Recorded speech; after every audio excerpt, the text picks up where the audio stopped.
আমরা যদি একই সঙ্গে হালাল তৈব খাবারটাই ওইভাবে খাই এবং রোজা রাখি এবং ক্ষুধা লাগলে খাই, ক্ষুধা থাকতে খাওয়া শেষ করে, তাহলে আমার কোষে ওভারলোড হতে পারে না। আর এখন আমেরিকা এসে বলতেছে যে আসল খাবার খান, তা আমার আমেরিকা লাগবে কেন? আমার পবিত্র কোরআনেই তো বলতেছে আসল খাবার খান। তা এখন আপনারা আল্লাহর কথা বাদ দিয়ে যখন আপনারা নিজেরা সব রুগীদেরকে ফেক ফুড খাওয়াইছেন, প্রসেস ফুড খাওয়াইছেন, আপনার বইতে লিখে দিয়েছেন কুসুম ফালাইয়া দিতে হবে, আল্লাহর দেওয়া কুসুম ফালাইয়া দিতে হবে।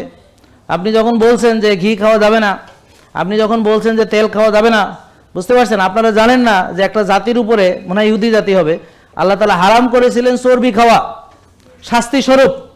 কিসের শাস্তি? আল্লাহর আইনকে অমান্য করেছে তারা, আল্লাহর কথাকে মানে নাই, এর জন্য শাস্তি হিসেবে তাদের চর্বি খাওয়া, তার মানে চর্বি না খাওয়াটা একটা শাস্তি।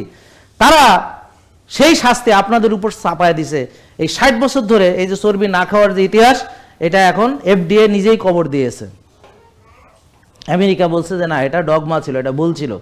তা ওই ভিডিওটা আমি তাদের ভাষায় আমি জাস্ট বঙ্গানুবাদ করেছি, বাংলায় বলেছি যে 60 ইয়ার্সের ডগমা চর্বিকে ভয় পেয়েছে, অথচ এই 60-70টা নন কমিউনিকেবল ডিজিজ, NCD বা ডায়াবেটিস, প্রেশার, এগুলো যেগুলো অভ্যাস, লাইফস্টাইল ডিজিজ, এগুলোর জন্য চর্বি দায়ী নয়, দায়ী হলো processed food, added sugar.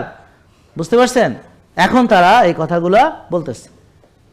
JK lifestyle limited, ওষুধ মুক্ত সুস্থ জীবন।